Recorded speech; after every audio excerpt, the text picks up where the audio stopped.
be me. 26 years old, work as a night shift data entry clerk at a medical billing company. Shift is 11 p.m. to 7 a.m., get home around 8 a.m. every morning, live alone in a crappy 2-bedroom apartment on the 3rd floor of an old building that smells like cigarettes and regret. My life is basically work, sleep, play Monster Hunter, repeat. It's December, and I haven't spoken to anyone outside of work in like 3 months. Not because I'm antisocial, I'm just too tired to pretend I have a personality after 8 hours of staring at spreadsheets. Anyway, this one Tuesday I'm home around 8:30 a.m. after my shift, making instant ramen because I'm a functional adult. Doorbell rings. Weird, because I didn't order anything, and it's too early for Jehovah's Witnesses. Open the door, and there's a delivery guy holding Chinese food. Apartment 3B? He asks, looking at his phone.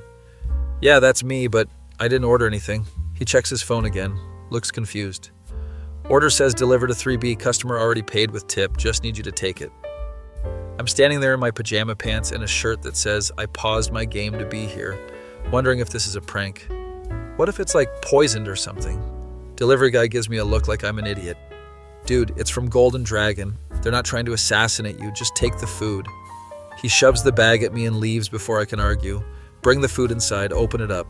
Sesame chicken, fried rice, egg rolls, crab rangoon, the whole spread. There's a note inside written on a napkin in purple marker. For the guy in 3B who always looks tired, hope you like Chinese food. Your neighbor. What the hell? I don't even know my neighbors except for the old dude in 3A who yells at his TV during football games. Eat the food anyway, because free food is free food and I'm not made of money. It's actually pretty damn good. Spend the rest of the day sleeping and forget about it. 2 days later, Thursday morning. Same thing happens around 8:30 a.m. Different delivery guy. This time it's pizza. Didn't order this either, I tell him. Cool story, bro. Someone ordered it for this address. I'm just delivering it. Takes the pizza. Find another note. Hope you're not lactose intolerant. Got you a meat lovers. Same neighbor. Okay, this is getting weird, but also I'm eating like a king, so I'm not complaining. Start wondering which neighbor is doing this. There's like 8 apartments on my floor. 3A is football guy, 3C is a college student who plays terrible EDM at 3 a.m. 3D is a middle-aged woman with like 5 cats. 3E and 3F, I've never seen. 3G is a family with 2 screaming kids. 3H is vacant. Try to do detective work by checking who's ordering, but the notes never have a return address. This continues for a week. Monday is Thai food, Wednesday is Indian, Friday is burgers, Sunday is sushi. I'm eating better than I have in years and I don't even know who to thank. My coworker Marcus notices I'm not buying the usual sad turkey sandwich from the vending machine. Yo, did you finally learn how to cook? He asks during our break. Nah, man, someone keeps sending me food. He raises an eyebrow. Marcus has these really expressive eyebrows that do more talking than his mouth. Someone? Like a secret admirer? I don't know, dude. Probably just a nice neighbor who feels bad that I look like a zombie. Marcus laughs. He's one of those naturally cheerful people who somehow ended up working night shift. Or it's a stalker fattening you up to eat you later. Ever think of that? Thanks, Marcus. Really needed that image in my head. He shrugs, goes back to scrolling through Twitter on his phone. Week 2 of mysterious food deliveries. I'm starting to get curious about who's doing this because it's been consistent, always arriving between 8:30 and 9 a.m. Decide to stay awake and watch through the peephole when the next delivery comes. Thursday morning, hear footsteps in the hallway around 8:45 a.m. Look through peephole, see the delivery person approaching, but I also see a door crack open just slightly. It's 3E, the apartment I've never seen anyone enter or leave. There's an eye peeking through the crack, watching the delivery. Delivery guy knocks. I wait a few seconds before opening. Take the food. Delivery guy leaves. Immediately look back through the peephole. The door to 3E is still cracked open. The eye is still watching. We make accidental eye contact through our respective peepholes. The door to 3E slams shut immediately. Well, that was horrifying and also kind of hilarious. I've identified my mysterious food benefactor. Now I need to figure out how to thank them without being weird about it. Leave a note on their door that says, "Thanks for the food, appreciate it, 3B." Next morning, there's a note taped to my door. "You're welcome. No need to thank me. Just wanted to do something nice." The handwriting matches the napkin notes. Definitely purple marker. This goes on for another week. We're basically pen pals now, except we've never actually spoken. I learned through the notes that she's a girl. She mentioned getting the food recommendations from a Girls Gotta Eat blog. She learns I work night shift and play video games. I mention being tired and wanting to finish the new Persona game. One note I write, "Why don't you just come over if you want to hang out?" Her response, "I don't really do the whole going outside thing. It's complicated." Oh. My mysterious neighbor is agoraphobic or has severe anxiety or something. Suddenly the food deliveries make way more sense. She's been using food delivery as a way to interact with me without actually interacting. That's actually kind of sad, but also weirdly clever. Right back, "That's cool. We can keep doing the note thing if you want, or you could text me." And I include my number like a nervous middle schooler. Next day there's no note, but I get a text around 8 p.m. from an unknown number. "Hey, it's your neighbor from 3E. Is this creepy? This feels creepy." I respond, "Only mildly creepy. I've accepted worse friend requests on Discord." She sends back a laughing emoji, and that's how we start texting. Her name is Veronica, she's 24, and she hasn't left her apartment in 8 months. 8 months? What do you do for groceries and stuff? Delivery apps are a beautiful thing. I get everything delivered, groceries, toiletries, even got my medication delivered. What about doctor appointments? Telehealth, baby. Welcome to the future. She's funny over text, lots of memes and self-deprecating humor. We start texting every day, usually when I get home from work around 8 a.m. She's always awake at weird hours too, says her sleep schedule is completely wrecked. I've been watching the entire Sopranos series for the 3rd time. I can recite every episode at this point. That's actually impressive and sad simultaneously. Thanks, I contain multitudes. One night I'm playing Monster Hunter and doing terribly against a Rathalos. Text Veronica, "I'm getting my ass handed to me by a fire dragon. This is humiliating." She responds, "Skill issue TBH. Wow, okay. You got games on your phone?" Actually, yes, I've been playing this mobile gacha game and I've spent an embarrassing amount of money on it. How embarrassing are we talking? Could have bought a used car embarrassing. We bond over our respective gaming addictions. She plays a lot of turn-based RPGs and visual novels, says she has 300 hours in Stardew Valley. 300 hours? What do you even do for that long? Married every eligible bachelor and bachelorette, min-maxed my farm, completed the community center 6 times. You're insane. You're just mad your fire dragon keeps killing you. She's got me there. Weeks go by and we're basically best friends now, except we've never seen each other's faces.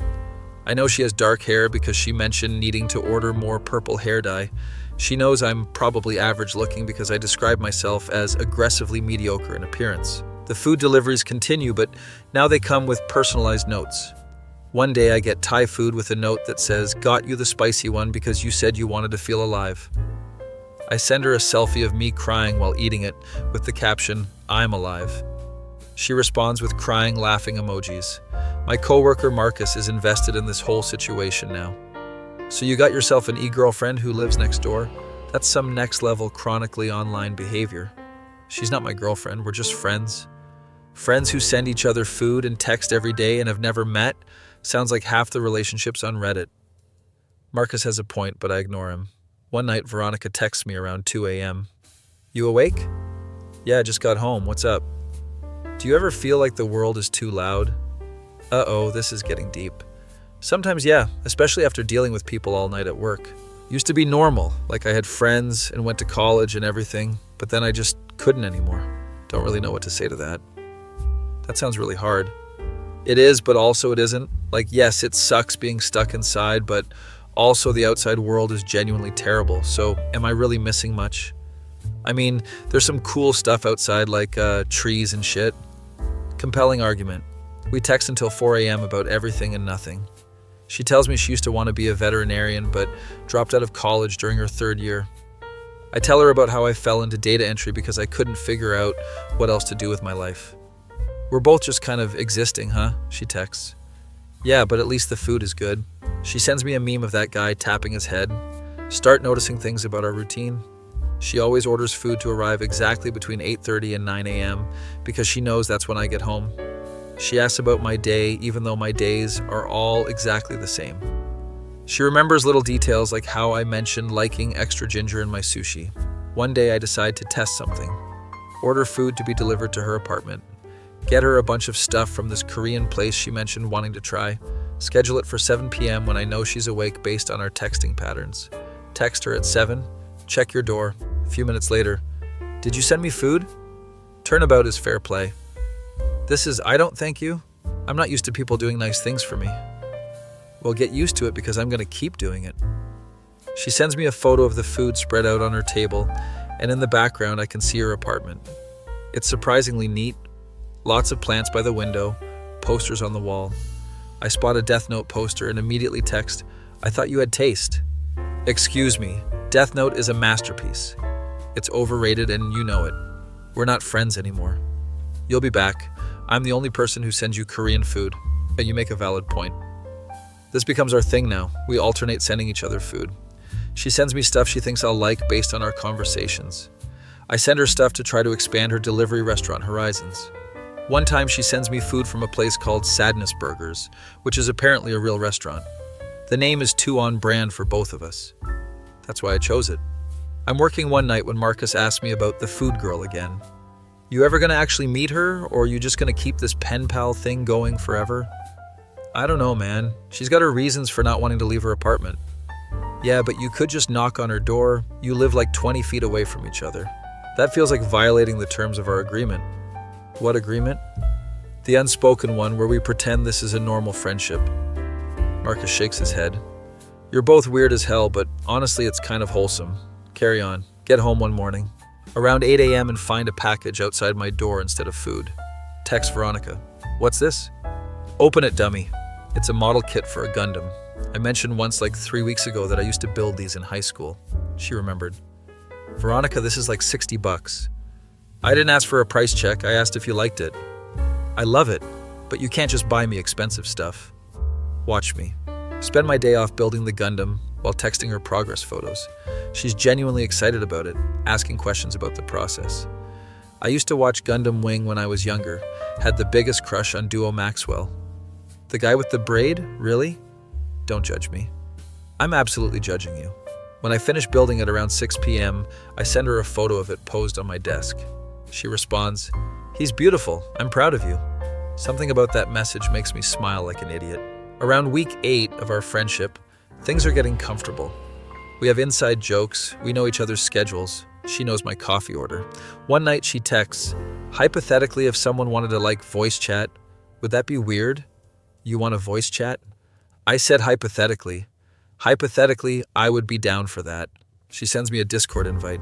Join the call and hear the most anxious hello I've ever heard in my life. Her voice is nice though, kind of soft and uncertain. "Hey, so this is weird, right?" I say. "So weird, I kind of want to die." "Please don't die. I just got comfortable." We talk for like 20 minutes about nothing important. She's funny in voice chat too, does impressions of people from shows we both watch.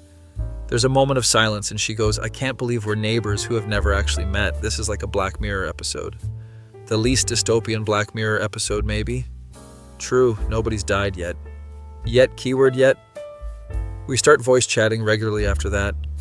Usually around 3 a.m. when the world is quiet and it feels like we're the only people awake. She tells me about her life before the agoraphobia kicked in. Used to be really social, had a big friend group, went to concerts and conventions.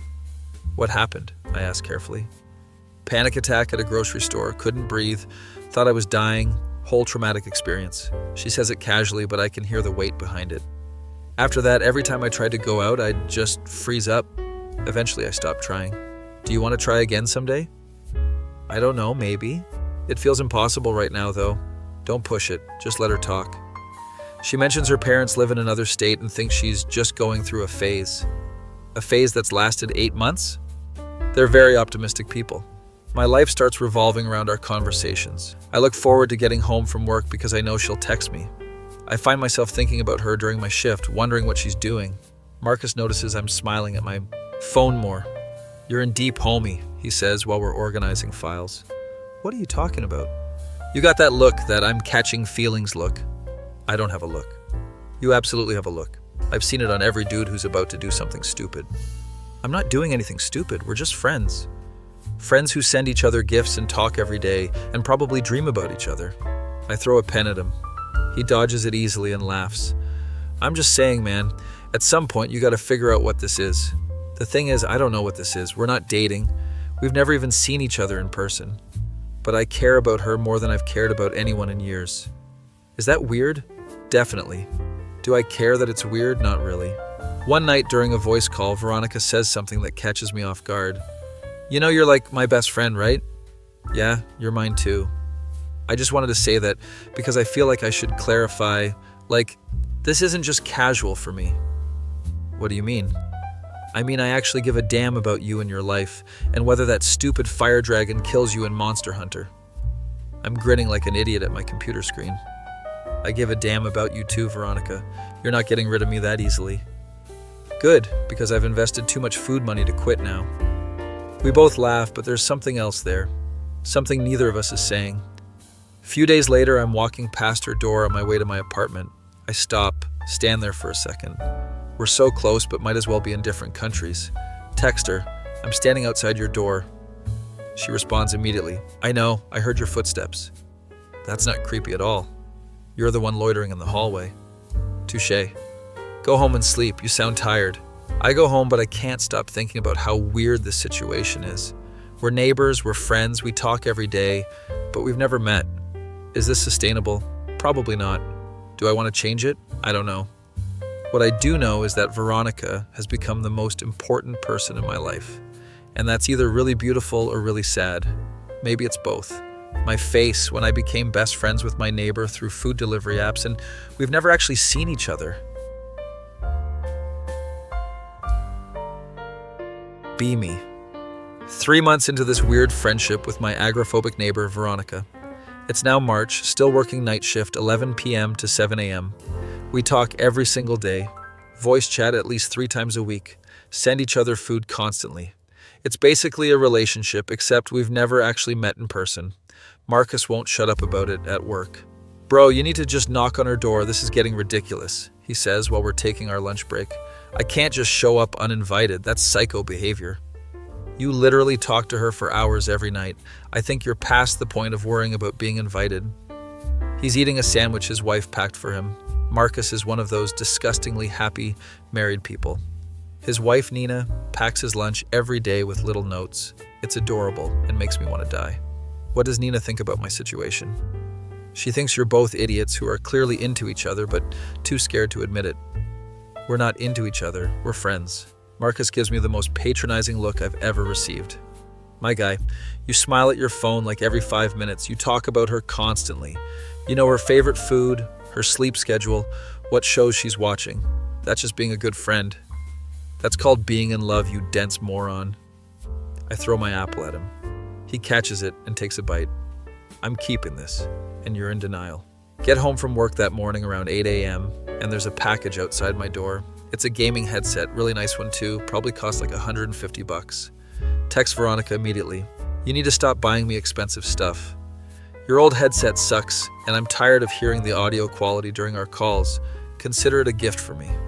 This is too much. I literally have nothing else to spend money on. I don't leave my house, remember? Let me buy you things.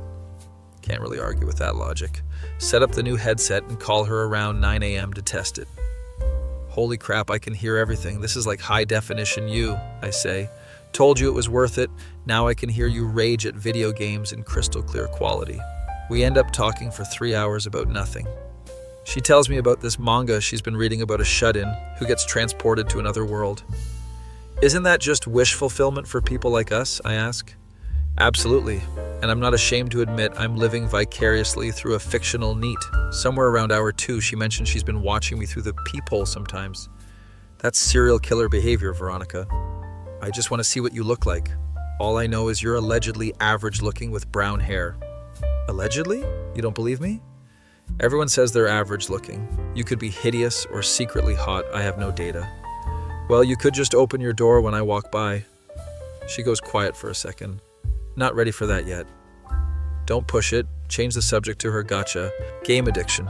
Later that week, I'm walking to my apartment around 8 a.m. and decide to test something. I slow down when I pass her door, make more noise than usual. I can hear the movement inside. She's definitely watching. Text her immediately. I know you're watching. Prove it. I literally heard you walk up to the door. Could have been a ghost. Ghosts don't wear slippers that squeak. Damn, you got me. This becomes a game. I'll walk by around 8 a.m. after work and try to make her laugh by doing stupid stuff in the hallway. One time I do a full dramatic monologue from Hamlet.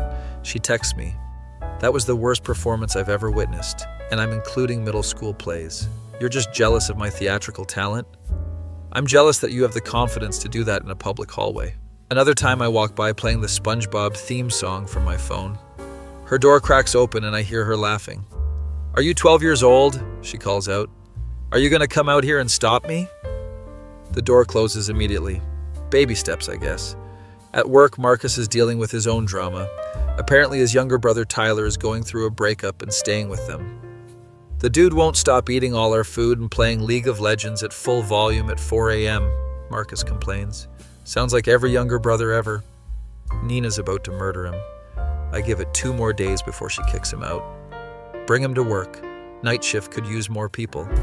Absolutely not. That man has never held a job longer than 3 months. Feel bad for Marcus. He's always taking care of everyone. Meanwhile, my life is literally just work and talking to Veronica. One night around 2 a.m., during my break at work, she asked me something unexpected. "Do you ever feel lonely?" I mean, yeah, doesn't everyone? No, like, really lonely. Like you could disappear and nobody would notice for days. That's heavy. Sometimes, yeah, before we started talking, I definitely felt like that. Do you still feel like that? Not really. I mean, I have you now, so at least one person would notice if I disappeared. She doesn't respond for a minute. "You good?" I ask. Yeah, just that meant a lot to hear. I feel the same way. We stay on call in silence for a bit, just existing together. It's nice, comfortable, like we don't need to fill every moment with conversation. "I'm going to fall asleep on call," she warns. That's fine, I'll probably do the same. We both end up passing out while still connected around 10 a.m. Wake up 6 hours later, around 4 p.m., to the sound of her moving around her apartment through the headset. "You still there?" she asks quietly. "Yeah, morning." "This is really weird, right? We just slept on call together." "Extremely weird. Want to do it again tomorrow?" "Absolutely. This becomes our routine now. We fall asleep on calls together most nights. Sometimes I wake up to her watching anime or typing. It's like having a roommate I've never met, Marcus. Finds out about this and loses his mind. "You're sleeping on calls together? That's literally couple behavior." "Plenty of friends do that." "Name one." Can't actually think of any examples. "That's what I thought. You're basically dating." "We're not dating. We've never even been in the same room." "Yeah, and that's the only thing stopping this from being a full relationship. You realize that, right?" Don't want to think about that too hard. Things get complicated when my mom calls one day. She does this thing where she calls like once a month to check if I'm still alive and not a complete failure. "Hey, sweetie, how are you? Are you eating properly? Do you need money?" "I'm fine, Mom. Yeah, I'm eating. No, I don't need money." "Are you dating anyone?" "You're not getting any younger." Here we go. "Not exactly dating, but I'm talking to someone." Immediately regret saying this. "Oh my God, really? What's her name? What does she do? When can I meet her?" Her name is Veronica. She's between jobs right now, and you can't meet her. "Why not? Is she in witness protection?" "No, Mom, she just doesn't really go out much." "What do you mean she doesn't go out?" Spend 20 minutes trying to explain without making it sound as weird as it actually is. Fail miserably. "So let me get this straight. You've been talking to your neighbor for months, you've never met, and you communicate through food delivery? When you say it like that, it sounds insane." "Honey, that's because it is insane. Why don't you just knock on her door?" "Because she has agoraphobia, Mom. I can't just force her to face her fears for my convenience." My mom sighs heavily. "You always were too considerate for your own good. Fine, but you need to figure out what this is eventually." Everyone keeps saying that. "Tell Veronica about the phone call later." "Your mom thinks we're weird," I say. "We are weird. That's our whole thing." "She wants to meet you eventually." "That's terrifying. What if she hates me?" "She won't hate you. She'll probably just ask a million questions and offer to feed you." That actually sounds nice in theory. In theory, yes. In practice, my mother is a lot. We talk about families for a while. Hers are well-meaning but don't understand mental health at all, according to her. They keep suggesting she just try going outside like it's that simple. My dad sent me a self-help book called Feel the Fear and Do It Anyway, which is about as helpful as it sounds. Did you read it? I used it to prop up my monitor, so yes, very useful. Around month 4, it's now April, things shift slightly. The food deliveries start coming with more personal notes. We've been doing voice calls for a few weeks now and gotten comfortable with each other's voices. She sends me ramen with a note that says, "Thinking of you." I send her cookies with a note that says, "You're pretty cool, I guess." She responds by sending me an entire cake that says, "You guess," written in frosting. That's a lot of cake for one person, Veronica. Then I guess you'll have to share it with me somehow, figure it out. I end up leaving half the cake outside her door. She texts me a photo of her slice with the caption, "This is the best date I've been on in years." Date. She called it a date. Probably just a joke though, right? Marcus sees me staring at my phone and groans. What happened now? She called eating cake separately a date. Because it is a date. You're on a date right now, you're just in different locations. That's not how dates work. In 2024, that's exactly how dates work. My cousin met his wife in VR chat. They dated for 6 months before meeting. That's different. How? Can't think of a good answer. That night during our call around 9 p.m., Veronica brings it up. Sorry if the date comment was weird earlier. It wasn't weird, I just didn't know if you were joking. I wasn't really joking. This is kind of like dating, isn't it? We talk every day, we send each other gifts, we fall asleep together. My heart is beating way too fast. I guess it is kind of like that, yeah. Is that okay? Like, are we okay with this being whatever this is? I'm okay with it, if you are. Can hear her exhale in relief. Okay, good, because I've been stressed about this for weeks. Weeks? I overthink everything. It's my whole personality. We stay on call for hours talking about what we are to each other. Don't put a label on it. But we both acknowledge this is more than friendship. So like, are we together? I finally ask. I don't know. Can you be together with someone you've never met? Apparently yes, according to my coworker's cousin. She laughs. Let's just keep doing what we're doing. No pressure. Works for me? But inside I'm freaking out because I'm apparently in a relationship now. Tell Marcus the next day. He literally cheers out loud in the middle of the office. Finally! I've been waiting for this. Nina owes me $20. You bet on my relationship status? Obviously, everyone in the office has a pool going. Denise bet you'd never make a move. There's an office pool about my love life? You're the most interesting thing that happens on night shift. Of course we have a pool. Don't know whether to be flattered or horrified. Things are good for a while after that. We're now in May. Veronica and I have settled into this comfortable space where we're basically dating without calling it that. We do movie nights where we sync up streaming services and watch together on call. She introduces me to this Japanese film called Perfect Blue that messes me up for days. Why would you show me this? I'm going to have nightmares. Because it's incredible and you need culture. I have culture. I watched all of Breaking Bad. That doesn't count and you know it. We argue about movies a lot. She loves weird artsy stuff. I like straightforward action movies. You have the taste of a 15-year-old boy, she tells me after I suggest watching Fast and Furious. You have the taste of a pretentious film student who thinks suffering is art. I'm going to send you a pizza with pineapple on it. Don't you dare. She does it anyway. I eat it out of spite and actually kind of like it. I hate that this is good, I text her. Character growth. One day around 8 a.m. I come home to find a letter slid under my door instead of a text. It's written in purple marker on nice paper. Dear neighbor, I've been thinking a lot about us and what this is, and I realized I should probably tell you that I'm genuinely falling for you, which is insane because we've never met. But here we are. Also, I'm scared you're going to think I'm ugly or weird when you finally see me. But I guess we'll cross that bridge when we get there. Anyway, this letter is already too long and I'm rambling. Signed, your favorite shut-in. I'm reading this letter like 5 times trying to process it. She's falling for me. Veronica's falling for me. The girl who sends me food and stays up all night talking to me and laughs at my stupid jokes. I write back immediately. Leave my letter outside her door. Dear favorite shut-in, I'm falling for you too. You're not weird. Or if you are, then we're weird together. Also, I'm definitely going to be more nervous than you when we meet. I've already accepted that. And for what it's worth, I don't care what you look like. You're already the most interesting person I know. Signed, your tired neighbor who can't believe this is his life. We don't talk about the letters over text or call. They just exist as this separate thing between us, our own private confession booth. Over the next few weeks, we exchange a few more letters. Nothing major, just little thoughts and feelings we can't quite say out loud. Eventually, the letters taper off as we get more comfortable saying things directly. She starts leaving little drawings under my door instead. They're actually really good, mostly sketches of anime characters and weird creatures. One is a drawing of what she imagines me looking like based on my voice. She drew me as a generic anime protagonist with tired eyes. This is uncomfortably accurate, I text her with the photo. I'm basically a psychic.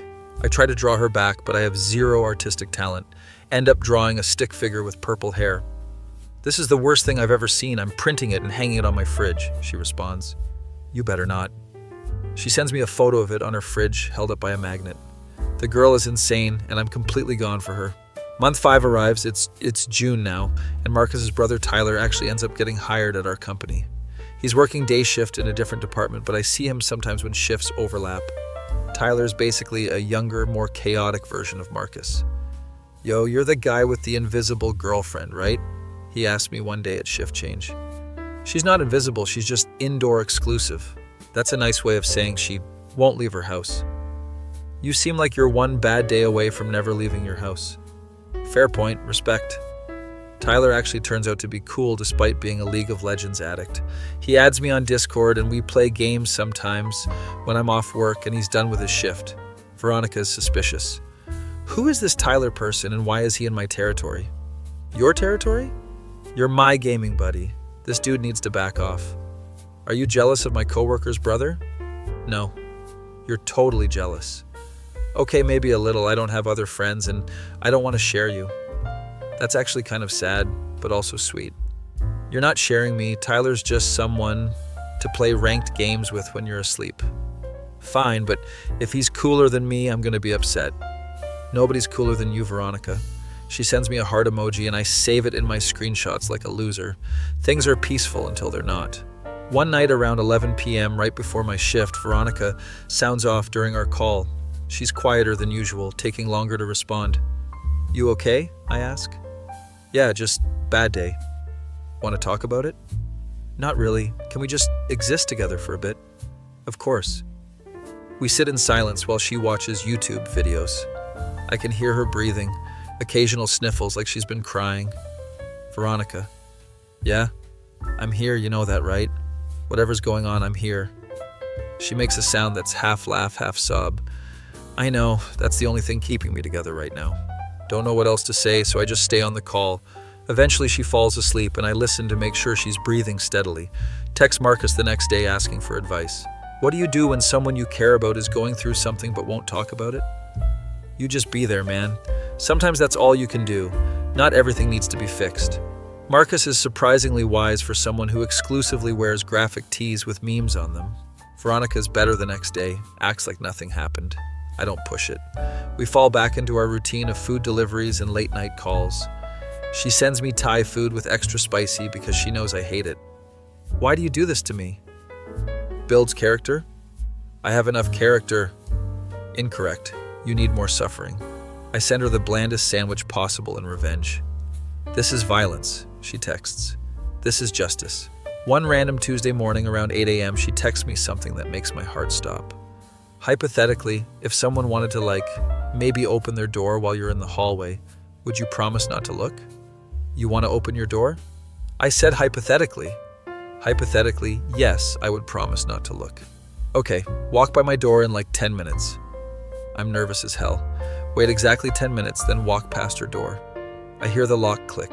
The door opens slightly, just a crack. Keep my eyes forward like I promised. I did it, she says quietly. I'm proud of you. This is stupid. It's just a door. It's not stupid. It's a huge step. The door closes again, but I can hear her smiling through it. Text her immediately. You're amazing, you know that? I literally just opened a door. Yeah, and 8 months ago you couldn't even do that. Progress is progress. She sends me a bunch of heart emojis. I'm saving all of these in a folder like a complete sap. Things escalate from there. She starts opening her door more often when I walk by. Still won't come out. Still won't let me look, but it's something. One day I leave a flower outside her door because I'm apparently a romantic now. She texts me a photo of it in a cup of water on her windowsill. Nobody's ever given me flowers before. That's criminal. You deserve flowers. Stop making me feel things. I don't know how to process this. We're both disasters, but we're disasters together. Month 6 hits and I realize I'm completely in love with someone I've never seen. Tell Marcus during a particularly slow night at work. I think I'm in love with her man. He doesn't even look surprised. Yeah, no crap. You've been in love with her for 3 months. You're just now realizing it. I'm emotionally constipated, okay? Clearly. So what are you going to do about it? I don't know. Tell her, I guess? Revolutionary idea, communicating your feelings. Someone get this man a Nobel Prize. You're the worst. I'm the best and you know it. Now go tell your girlfriend you love her. That night I'm on call with Veronica and I just blurted out, I think I'm in love with you. Complete silence. Veronica? I'm here just processing. Did you really just say that? Yeah, sorry if that's weird. I just needed you to know. More silence. I'm in love with you too. I have been for a while. Oh, really? Yes, really, you idiot. Why do you think I send you food every other day and write you letters and stay up all night talking to you? I thought you were just really friendly. I'm not friendly, I'm in love with you. There's a difference. We both start laughing. The kind of laughter that's half relief, half disbelief. So what now? I ask. I don't know. This is uncharted territory for both of us. We could just keep doing what we're doing. Except now we know we're in love. Except now we know we're in love. That feeling when you fall in love with your neighbor through a door and realize this is the weirdest relationship in human history. Be me. 6 months into being in love with my agoraphobic neighbor, who I've never actually seen. It's now July, still working nights 11 p.m. to 7 a.m. We've established we love each other, but nothing has physically changed about our situation. Still talking through doors and phones like we're in some kind of weird romantic tragedy. Marcus thinks this is the most entertaining thing that's ever happened. So you told her you love her and then what? You just went back to your separate apartments? What else was I supposed to do? Break down her door? I mean, a little romance wouldn't kill you. I gave her a flower. One flower, wow, truly the Casanova of our generation. His brother Tyler chimes in from across the office. You should do the whole boombox outside her window thing like, and say anything. We live in apartments. I'd get the cops called on me. Coward behavior, Tyler says while not looking up from his phone. These two are the worst support system ever, but they're what I've got. At home, things are progressing in small ways. Veronica now opens her door every time I walk by. We still don't look at each other. It's like some unspoken rule we've established. This is ridiculous, she says one day through the crack in her door. What is? We're in love and we're talking through a door like we're in a Jane Austen novel. At least in Jane Austen they eventually meet. Don't remind me. Can hear the frustration in her voice. We'll get there when you're ready, I tell her. What if I'm never ready? Then we'll figure something else out. I'm not going anywhere. She goes quiet for a moment. You're too patient with me. You're worth being patient for. The door closes softly and I hear her walking away. Get a text 5 minutes later. I'm going to try something. Don't freak out. What are you going to try? You'll see. Ominous. Next morning, I'm walking to my apartment after work around 8 a.m. and her door opens. Not just a crack this time, like actually opens. Veronica is standing there in the doorway. I keep my eyes on the floor like we agreed. You can look, she says quietly. My heart is pounding. Slowly look up. She's shorter than I imagined, maybe 5'4", with purple-dyed hair that's pulled into a messy bun, wearing an oversized band t-shirt for The Cure and pajama pants with cats on them. She's got dark circles under her eyes and she's biting her lip nervously. She's beautiful. Hi, I manage to say like an idiot. Hi, she responds, equally awkward. We're just staring at each other in the hallway. You're not ugly, she blurts out. Neither are you. Actually, you're really pretty. Her face turns red. Okay, this is terrifying. I'm going back inside now. She starts to close the door. Wait, she pauses. Thank you for, opening the door. Yeah, well, seemed like it was time. The door closes, but I can see her smiling through the peephole. Text her immediately. That was huge. I'm proud of you. I'm literally shaking. That took everything I had. You did amazing, seriously. I need to go lie down for like 6 hours now. We don't talk about it for the rest of the day. That night on our call, she brings it up. So you saw me. I did. And you don't think I'm a hideous swamp creature? You're literally the opposite of a swamp creature. What's the opposite of a swamp creature? I don't know. A regular, attractive human person? She laughs. Your compliments need work. I'm doing my best here. We end up talking about what happens next. I don't know if I can do more than that right now, she admits. That's okay. We move at your pace. You keep saying that, but don't you want, a normal relationship? I want a relationship with you. Normal doesn't really factor into it. Can hear her getting emotional. I don't deserve you. Shut up. Yes, you do. We fall asleep on call like usual. Over the next week, she opens her door more frequently around 8 a.m. when I get home. We have actual face-to-face conversations in the hallway now. Short ones, usually less than 5 minutes before she gets overwhelmed. But it's progress. Marcus meets her kind of by accident one Saturday afternoon. He comes over around 2 p.m. to drop off some work documents I forgot at the office. Veronica's door is open and she's sitting in her doorway on her phone. "Oh, damn, the legend herself," Marcus says with his signature grin. Veronica looks up, panicked. "You must be Marcus, the co-worker who won't shut up." "Guilty as charged. Nice to finally meet the woman who's got my boy here acting all domestic." They actually hit it off immediately. Marcus has this way of making everyone comfortable. "So you're the one who sends all the food?" "I respect the hustle. That's basically a sugar mommy situation." "Excuse me?" Veronica says, but she's smiling. "I'm just saying, my boy here is living the dream, free food and a girlfriend. That's the peak male fantasy." "I'm not his sugar mommy."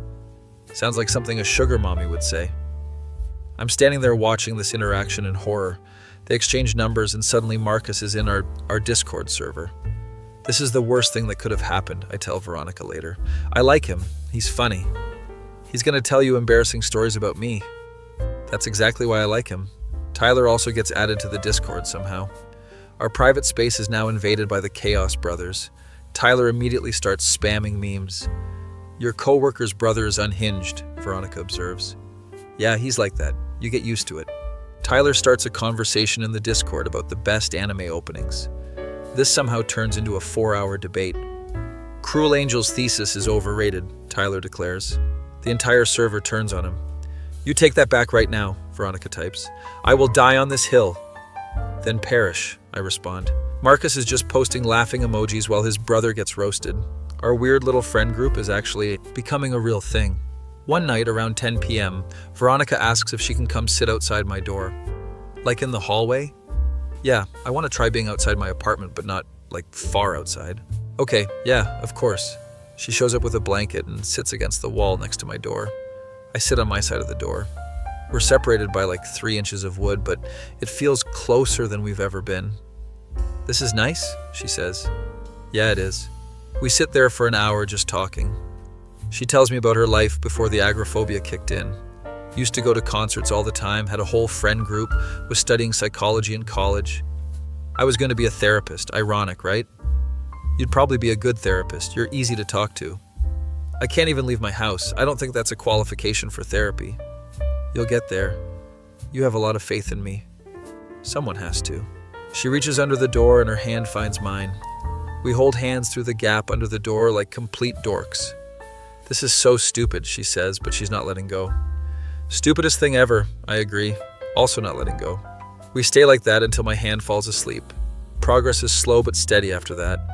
We're now in August. She starts sitting outside my door regularly around 10 p.m. Sometimes we watch shows on our laptops sitting on opposite sides. It's like a date but with a door between us. Marcus thinks this is peak comedy.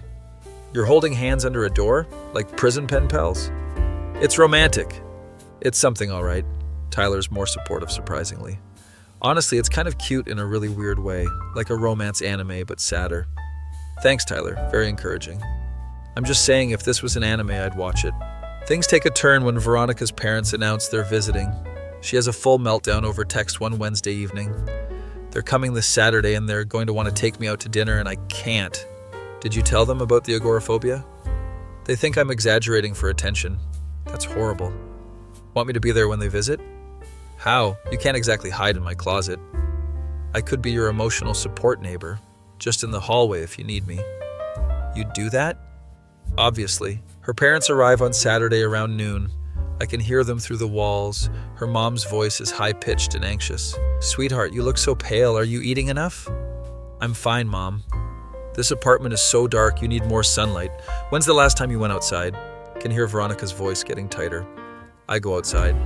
"When? Show me. Let's go for a walk right now." Oh no, there's a long silence. "I can't right now." "Can't or won't. Veronica, you're 24 years old. You can't just hide in your apartment forever." Her dad chimes in, deeper voice, frustrated. "Your mother and I are worried about you. This isn't healthy." "I know it's not healthy. You think I don't know that?"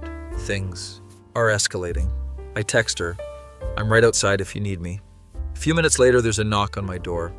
It's Veronica's mom, middle-aged woman with the same dark hair, wearing a concerned expression. Hi, are you the neighbor? Yeah, I'm the neighbor. Veronica mentioned you. Thank you for looking out for her. She seems nice but exhausted. She's actually doing better than you think, I tell her. Is she? Because from where I'm standing, my daughter hasn't left her apartment in months. She's been working on it. She's making progress. Her mom looks skeptical. I appreciate your kindness, but I think we need professional help here, not neighborly concern. Ouch. She goes back into Veronica's apartment. Can hear them arguing again. Suddenly, Veronica's door opens and she's standing there. Mom, Dad, this is him. This is my boyfriend, Kurt Scratch. Boyfriend? She's never called me that out loud before. Her parents are staring at me. Her dad is tall, balding, looks like he's never smiled in his life. Boyfriend? You didn't mention a boyfriend, her mom says. Because I knew you'd make it weird. How long have you been dating? Her dad asked me directly. About 6 months? 6 months and we're just now hearing about this? Veronica steps into the hallway, standing next to me. Her parents look shocked that she's outside her apartment. We've been taking things slow, Veronica explains. Clearly, her dad mutters. This is the most awkward interaction of my entire life. Her mom is looking between us, processing. Well, it's nice to meet you. I suppose we should talk properly. We all end up sitting in the hallway because Veronica won't go back inside with her parents there. Most surreal conversation ever. So what do you do? Her dad asks. I work in medical billing, data entry, night shift. Night shift, so you're home during the day? Yeah. Convenient, he says, and it doesn't sound like a compliment. Her mom is nicer, asks about how we met. Veronica explains the whole food delivery situation. That's unusual, her mom says diplomatically. It worked for us, Veronica says defensively. We sit there for like an hour, her parents asking questions, clearly trying to figure out if I'm taking advantage of their daughter or actually care about her. Eventually her dad stands up. We should go, let you two, whatever this is, continue. They say goodbye. Her mom hugs Veronica, who looks uncomfortable but tolerates it. Her dad shakes my hand stiffly. We're staying at a hotel nearby. We'll check in tomorrow before we fly back, her mom says. They leave and Veronica collapses against the wall. That was the worst thing I've ever experienced. You did great, though. You were outside your apartment the whole time. I was motivated by spite and embarrassment. Still counts. She leans her head on my shoulder. First time we've actually touched on purpose. Did you mean it? I ask. Mean what? Calling me your boyfriend. I mean, that's what you are, right? We're in love. We talk every day. You've met my horrible parents. Just wanted to make sure we were on the same page. We're in the same book, you idiot. We sit there in the hallway for a while. Marcus texts me. How'd the parent meeting go? Terribly, it was great. That's my boy traumatizing the girlfriend's parents. They're the ones who showed up unannounced. Send him the whole story. He shares it in the Discord. Tyler responds, Your life is literally a sitcom. I'm aware. Veronica is reading the chat over my shoulder, laughing. Tyler's right, though. This is absurd. Our entire relationship is absurd. True. Want to keep being absurd together? Obviously. The next few weeks are different. It's now September. Veronica is spending more time in the hallway. Sometimes she makes it to the stairs before having to go back. Baby steps, but they're steps. One day she texts me around 10 a.m. I'm going to try going outside. Like out of the building? Yeah, will you come with me? Absolutely.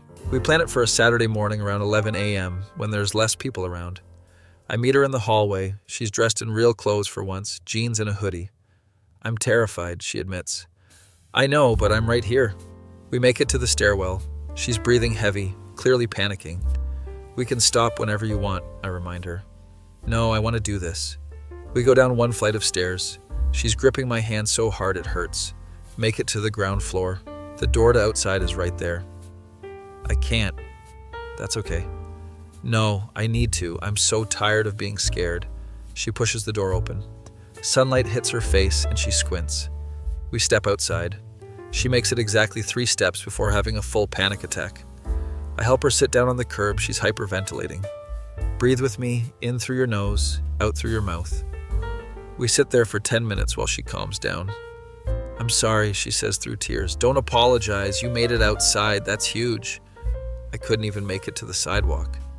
You made it 3 steps further than yesterday. We go back inside. She's quiet for the rest of the day. That night on call, she's upset. I'm never going to be normal. You don't need to be normal, you just need to be you. That's easy for you to say. You can leave your house whenever you want. She's right. I don't really understand what she's going through. You're right. I can't fully understand, but I'm here anyway. Why? Because I love you. Isn't that enough? She goes quiet. Yeah, it is. We try going outside a few more times over the next month. It's October now. Each time she makes it a little further. One Saturday afternoon, we make it to the corner store. Takes us 40 minutes to walk 2 blocks. She buys a candy bar and acts like she climbed Mount Everest. I can't believe I did that. Told you could. She kisses me right there on the sidewalk. First kiss, tastes like chocolate. And victory. That was nice, I say like an idiot. Yeah, it was, she agrees. Marcus demands a full report the next day. You finally kissed? About damn time. It just happened. 6 months of build-up for one kiss. That's some slow burn content.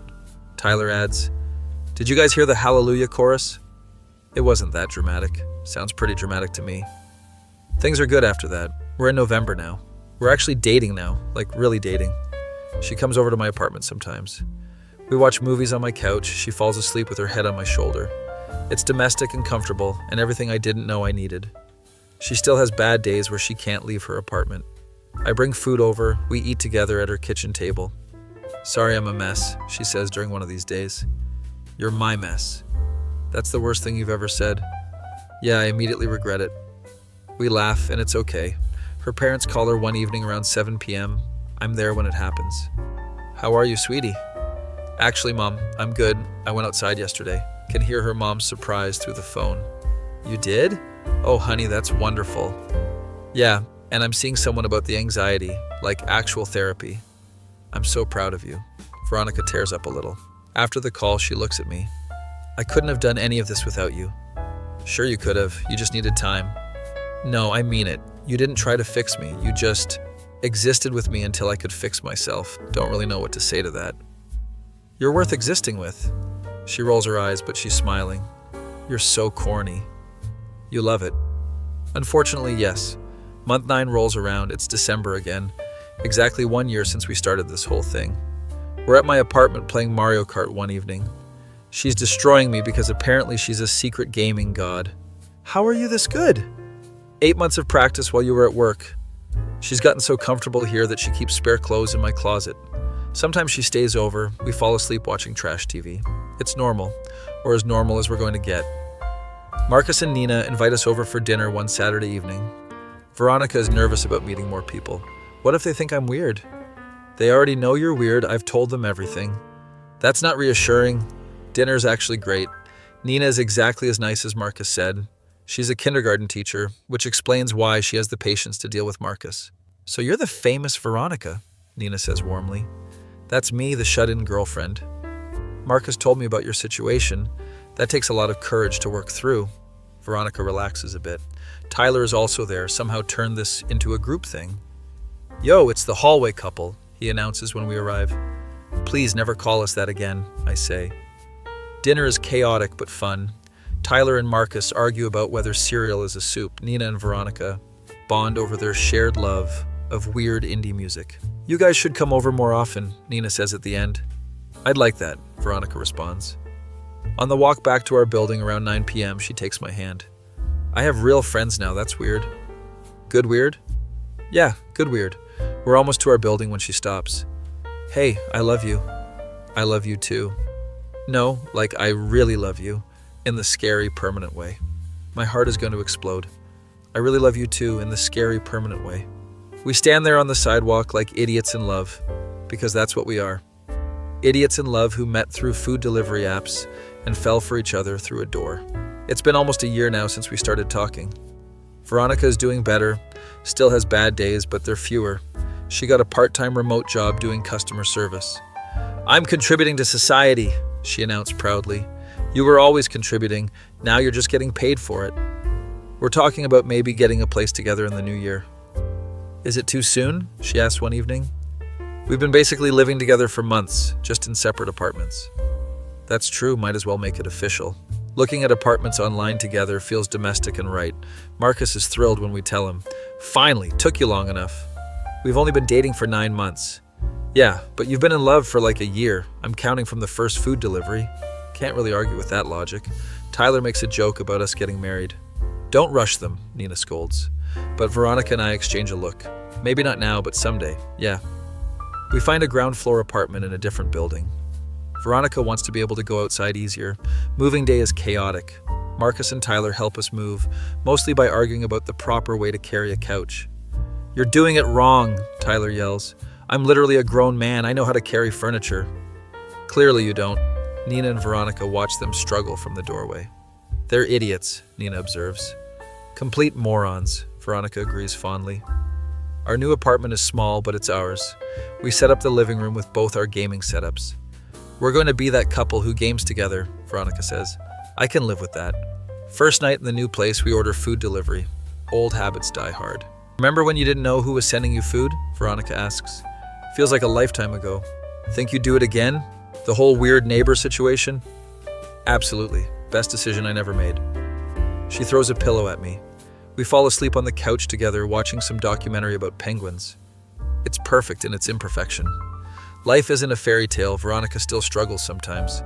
Some days she can't leave the bedroom. But I'm here, and that seems to help. We're figuring it out together. Marcus visits one day with Nina.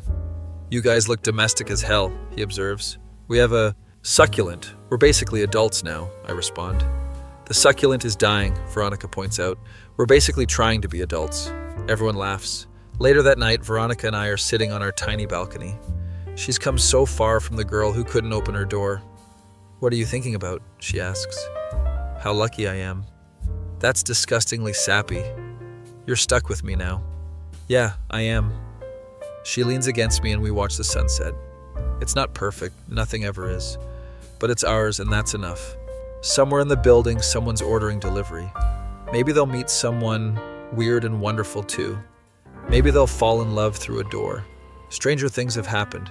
My face when I met my girlfriend through food delivery, and now we're living together in domestic bliss. That feeling when the weird neighbor situation turns into the love of your life and you realize sometimes the best things come from the most unexpected places. Be me. 24 years old, haven't left my apartment in 8 months. Used to be normal, had friends, went to college, the whole deal. Then I had a panic attack in a grocery store that felt like dying. Every time I tried to go outside after that, my body just said no. Eventually stopped trying. Now I live like a hermit. It's December and I'm surviving entirely on delivery apps and spite. My apartment is nice enough. 3rd floor, gets decent sunlight. Spend most days watching shows, playing games, pretending this is fine. It's not fine, but what else am I supposed to do? One morning I'm ordering my usual Chinese food delivery around 8 a.m.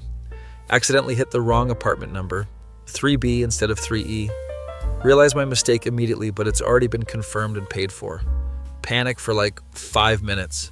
Then I think, screw it. Maybe the neighbor will enjoy free Chinese food. I've never met any of my neighbors except through the walls.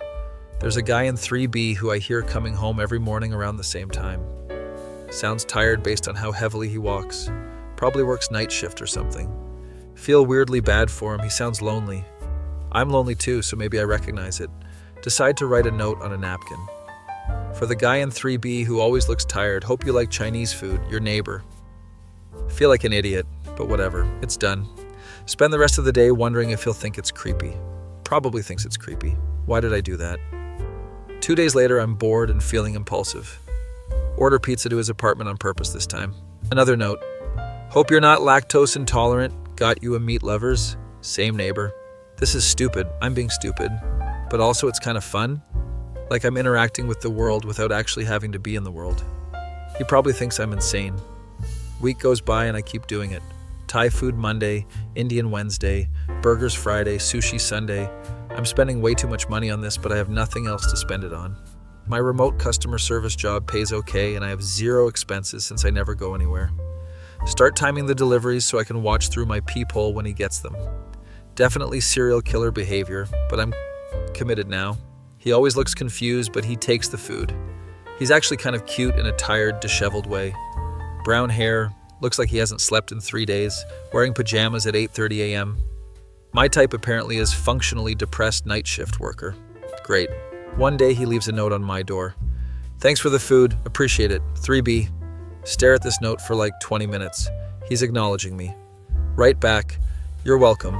No need to thank me, just wanted to do something nice. We start this weird note exchange. He mentions being tired and playing video games. I mention being a shut-in and watching too much TV. It's the most human interaction I've had in months. Then he asks why I don't just come over. Heart rate immediately spikes. Right. Back. I don't really do the whole going outside thing, it's complicated. Hope he doesn't think I'm a total freak. Next note, he leaves his phone number. Stare at it for an hour. Finally text him around 8 p.m. Hey, it's your neighbor from 3E. Is this creepy? This feels creepy. He responds immediately. Only mildly creepy. I've accepted worse friend requests on Discord. Okay, he's funny. Maybe this won't be terrible. We start texting constantly. He works night shift at some medical billing company. Gets home at 8 a.m. I'm always awake at weird hours because my sleep schedule is destroyed. We text about everything. Games, shows, life, existential dread. He's easy to talk to, doesn't ask invasive questions about why I don't leave, just accepts it.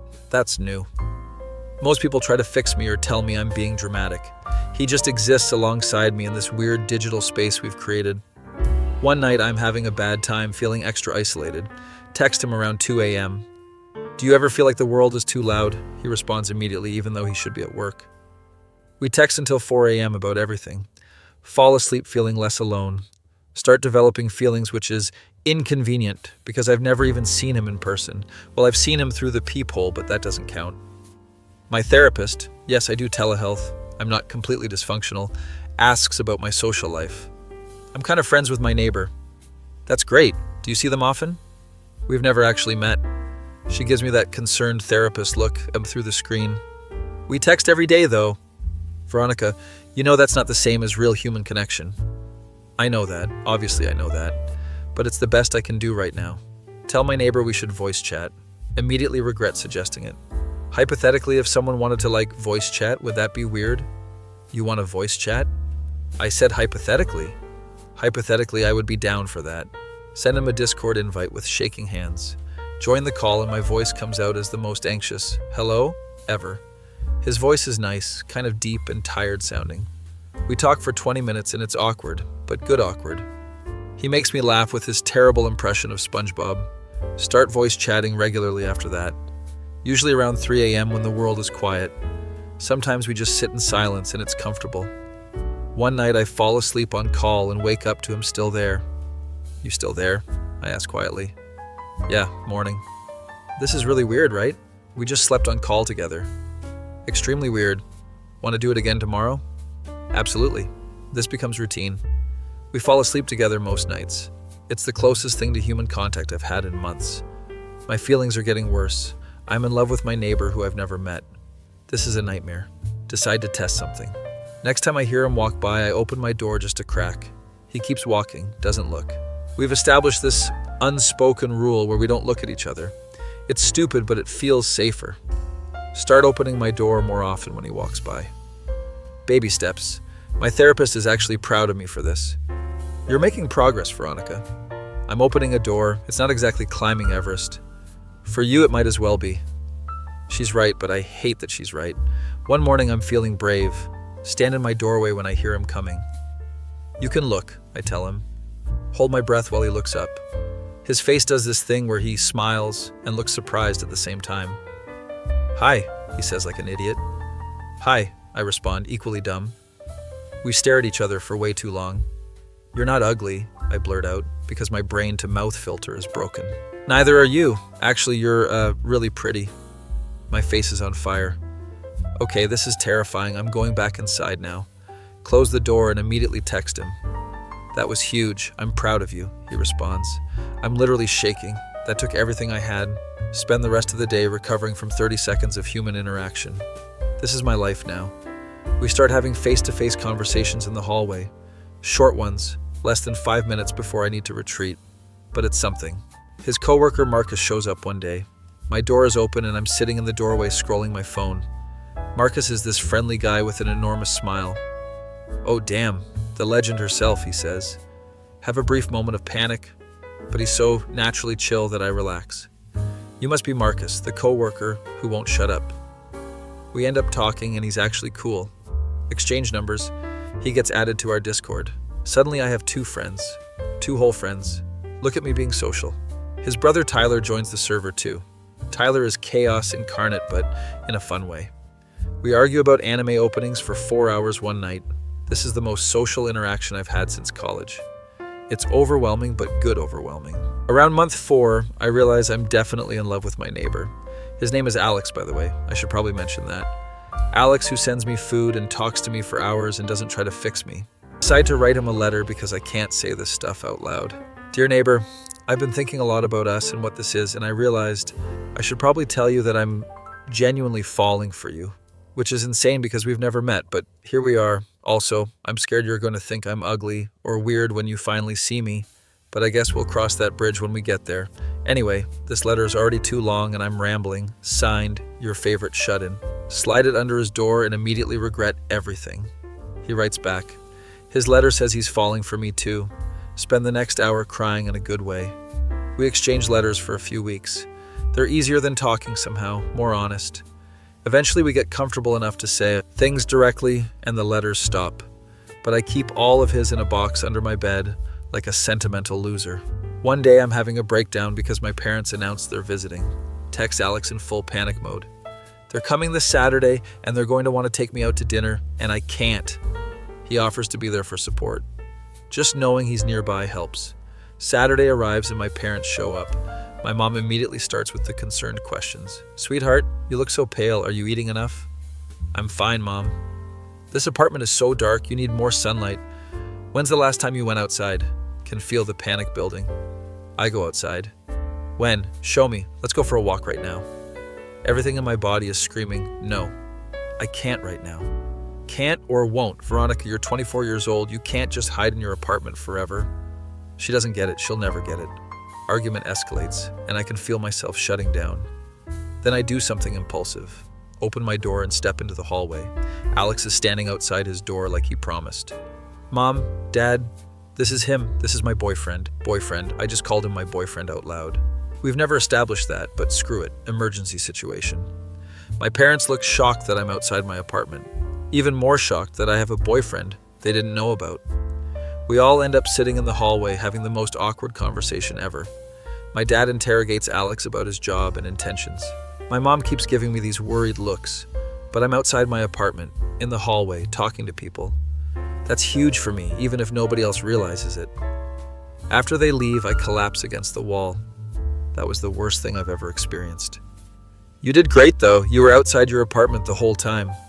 I was motivated by spite and embarrassment. Still counts. Lean my head on his shoulder. First time we've actually touched on purpose. It's nice. He's solid and warm and real. Did you mean it? He asks. Mean what? Calling me your boyfriend. Oh, right, that. I mean, that's what you are, right? We're in love. We talk every day. You've met my horrible parents. Just wanted to make sure we were on the same page. We're in the same book, you idiot. We sit there for a while, just existing together. This is the closest I've felt to normal in 8 months. Over the next few weeks, I push myself. Start spending more time in the hallway. Make it to the stairwell a few times. Baby steps, but they're steps. My therapist is thrilled. You're making real progress, Veronica. I'm proud of you. I'm terrified literally all the time. That's okay. You're doing it anyway. That's what courage is. Never thought of myself as courageous, but maybe she has a point. One day I decide I'm going to try going outside. Like actually outside the building. Text Alex. I'm going to try going outside. Like out of the building? Yeah, will you? Come with me? Absolutely. We plan it for Saturday morning.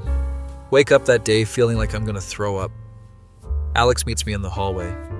I'm terrified, I admit. I know, but I'm right here. We make it to the stairwell. My heart is pounding so hard I can hear it. We can stop whenever you want, he reminds me. No, I want to do this. We go down the stairs. Each step feels like climbing a mountain in reverse. Make it to the ground floor. The door to outside is right there. Sunlight is coming through the glass. I can't. That's okay. No, I need to. I'm so tired of being scared. Push the door open. Sunlight hits my face and it's overwhelming. We step outside. I make it exactly 3 steps before my body rebels. Can't breathe. Vision tunneling. Full panic attack. Alex helps me sit on the curb. Breathe with me, in through your nose, out through your mouth. Sit there for 10 minutes while I come back to myself. I'm sorry, I say through tears. Don't apologize, you made it outside, that's huge. I couldn't even make it to the sidewalk. You made it 3 steps further than yesterday. We go back inside and I feel like a failure. Spend the rest of the day in bed. That night on call, I'm upset.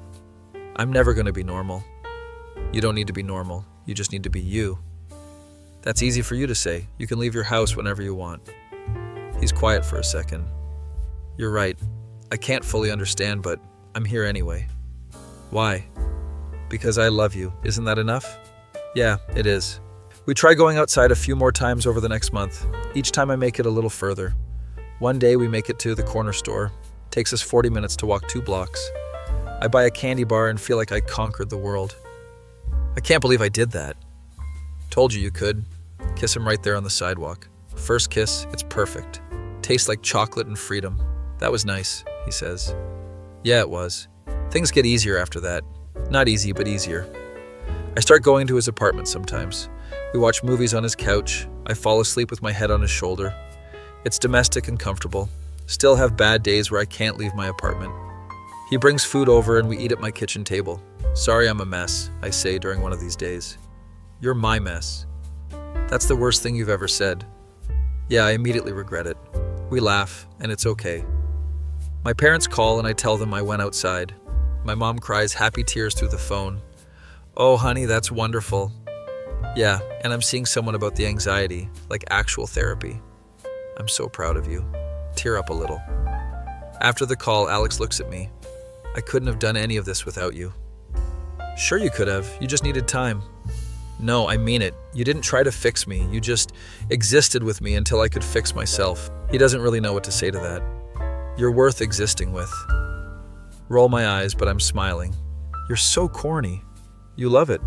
Unfortunately, yes. Month 9, it's December again. Exactly 1 year since I sent him that first food delivery.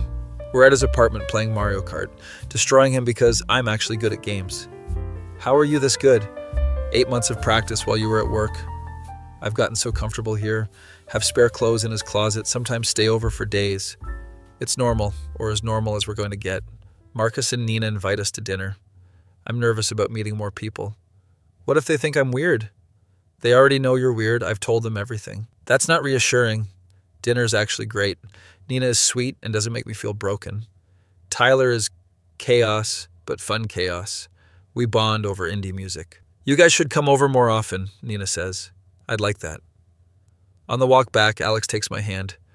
I have real friends now. That's weird. Good weird? Yeah, good weird. Stop walking and look at him. Hey, I love you. I love you too?